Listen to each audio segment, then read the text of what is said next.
हरे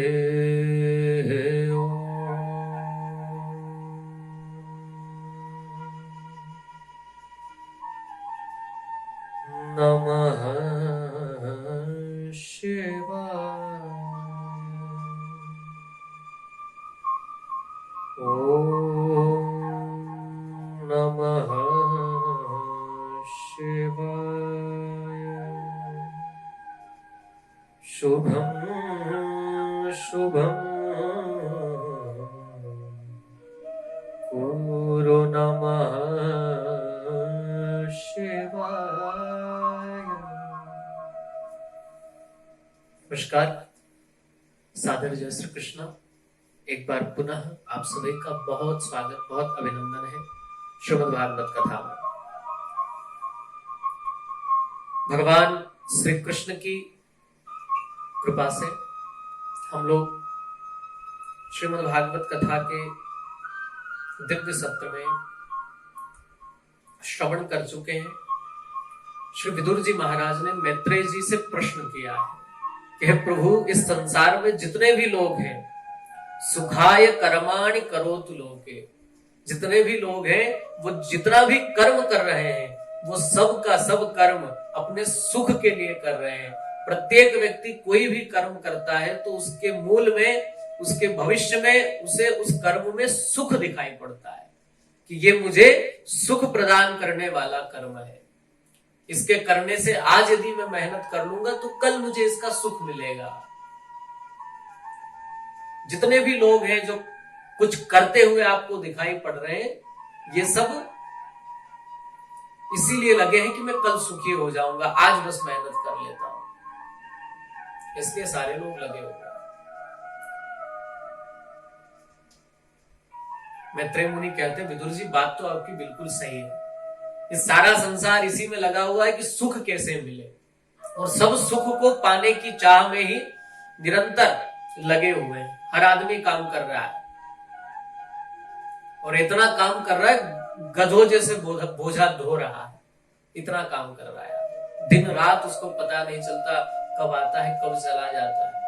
अरे पिता कब घर आता है कब ऑफिस चला जाता है, बच्चे तो आता है तब भी सोए रहते हैं बेचारे, और जब सुबह गया होता है तब भी सोए होते हैं। अपने पिता का मुख देखे भी बच्चों को 7-7 दिन व्यतीत हो जाते हैं, कभी रविवार को मुख दिखाई पड़ता है।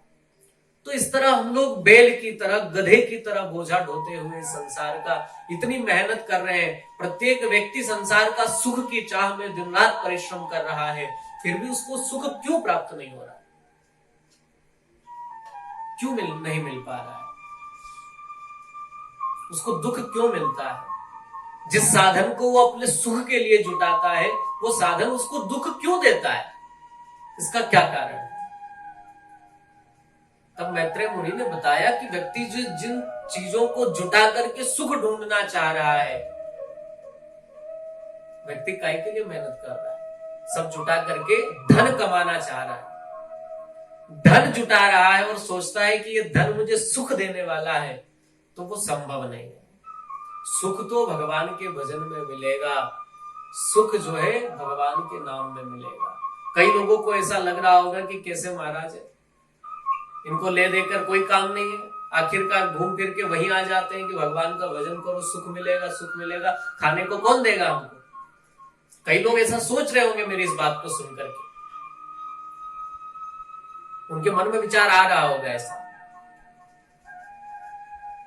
परंतु ये बात सत्य है, ये आज पता नहीं चलेगा।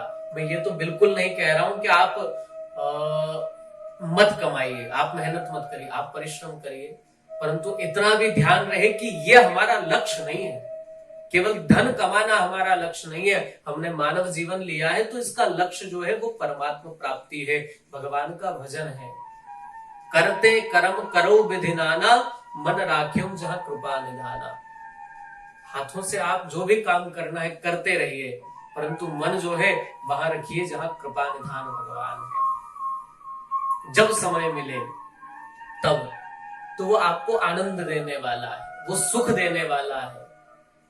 भजन जितना बढ़ेगा जीवन में उतना सुख बढ़ेगा, और धन जितना बढ़ेगा उतना संताप जीवन में बढ़ेगा। हाँ, आप सोचिए एक साधन है, किसी के पास कोई पैदल चलता है, घूमता फिरता है, उसको कोई प्रॉब्लम नहीं होगा। साइकिल है तो अब उस साइकिल में आयल पानी तो उसको करना ही पड़ेगा ना।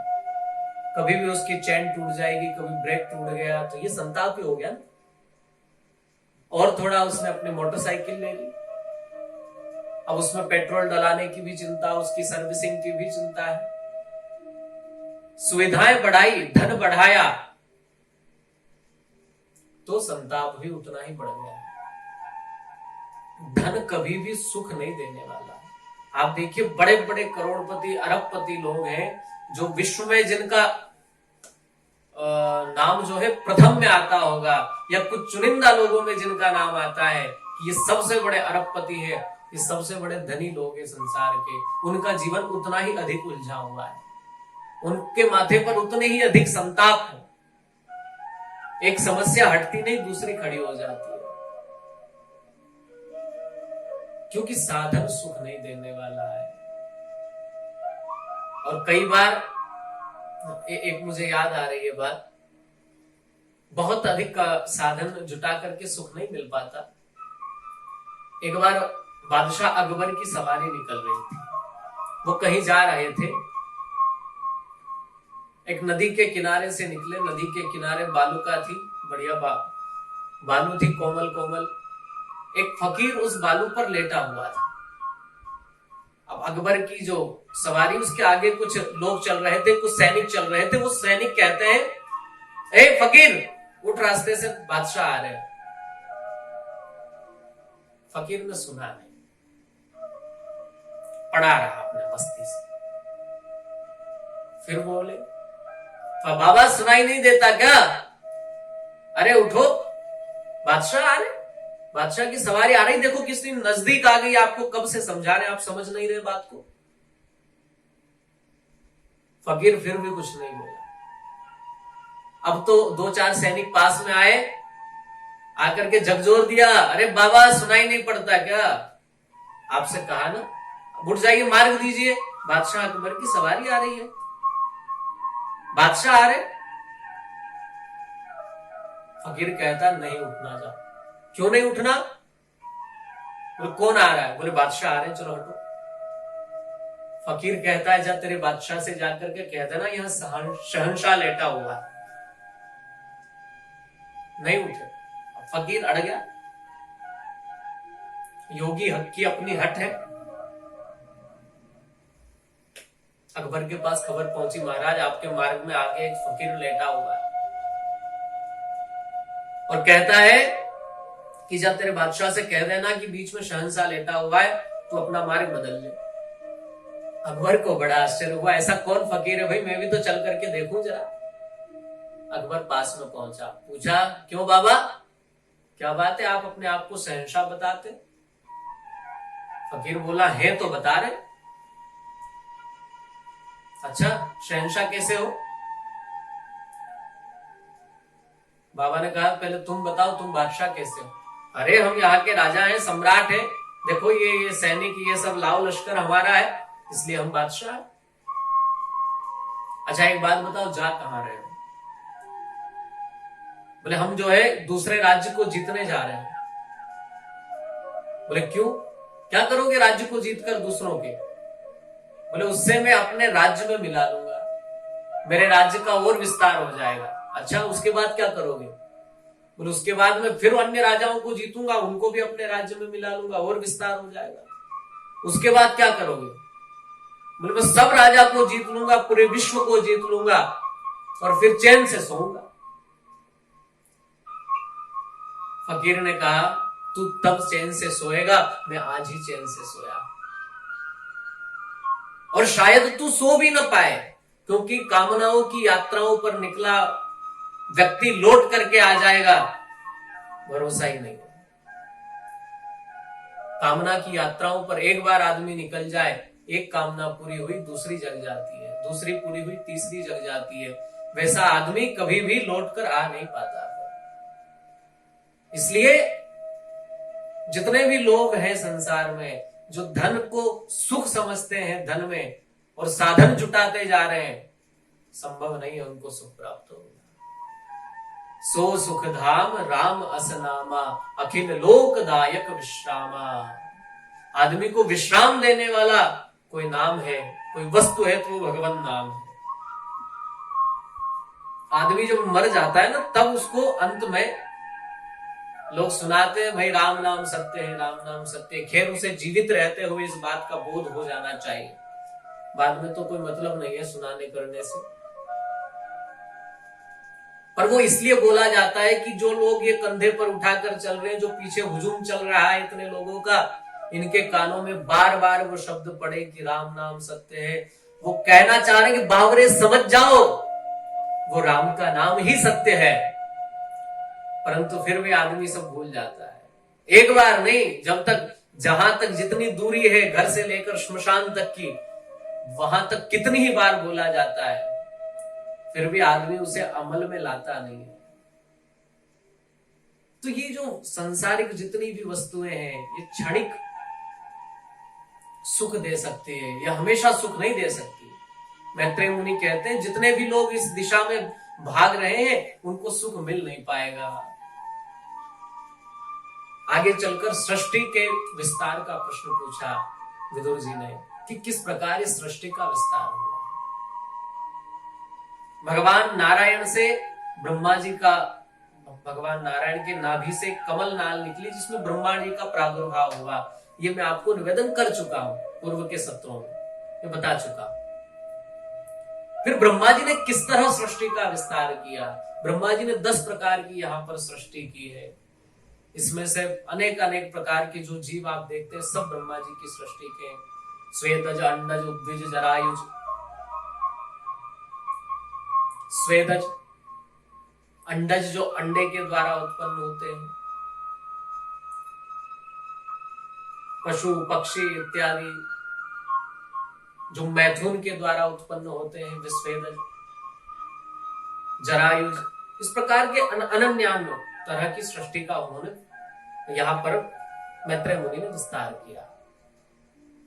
फिर ब्रह्मा जी से सबसे पहले 4 ऋषि कुमार हुए। ब्रह्मा जी के सबसे प्रथम पुत्र सनक, सनंदन, सनातन और सनत कुमार। और इन चारों भाइयों ने जैसे ही इनका प्रागट्य हुआ, ब्रह्मा जी ने कहा तुम चारों जो है सृष्टि का विस्तार करो, सृष्टि के विस्तार में तुम मेरी सहायता करो। अब ये तो जीवन मुक्त थे, इन्होंने कह दिया हम तो भगवान का भजन करेंगे, ये हमारे बस की बात नहीं है। अब ब्रह्मा जी को बड़ा क्रोध आ गया। देखो तो सही, बच्चे अभी तो कलयुग आया भी नहीं है और ये बच्चे तो पैदा होते ही बाप की बात नहीं मान रहे। क्रोध आ गया थोड़ा, और वही क्रोध रोकने का बड़ा प्रयास किया, पर वो क्रोध जो है वो रुका नहीं। ब्रह्मा जी की भ्रगुटी का भेदन करके मध्य से, मस्तक के यहां से एक बालक के रूप में उसने जन्म ले लिया। और रोता हुआ वो बालक ब्रह्मा जी के सम्मुख खड़ा हो गया, कहने लगा मुझे नाम दीजिए और मुझे काम बताइए, मुझे क्या करना है। बोले शंकर भगवान की जय। वो बालक कोई और नहीं, साक्षात भगवान शिव है, जिनका जन्म ब्रह्मा जी की भ्रकुटी से हुआ है और क्रोध के कारण हुआ है।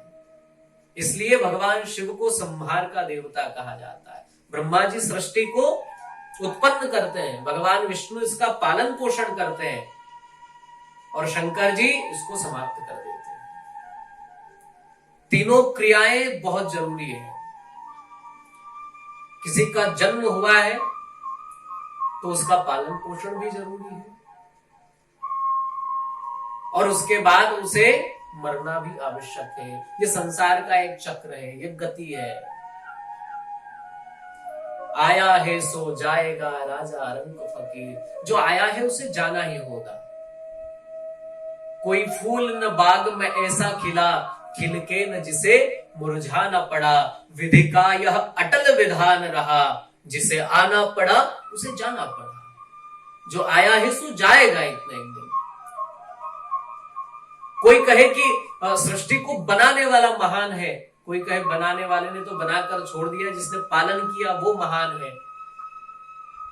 कोई कहे अरे पालन करने वाले ने तो भीड़ भाड़ करके छोड़ दी, इतने सारे लोगों को बना करके, इन सबको नष्ट करके जिसने फिर से स्पेस किया, जिसने जगह बनाई और लोगों के आने के लिए, वो महान है। वास्तव में ये तीनों बराबर ही है। तीनों का अपना अपना कार्य बहुत महत्वपूर्ण है। तीनों के कार्य के बिना सृष्टि संचालित नहीं हो सकती, नहीं चल सकती। तीनों का आवश्यक है। इसको हम लोग विस्तार पूर्वक अगले सत्र में श्रवण करेंगे। सादर जय श्री कृष्ण।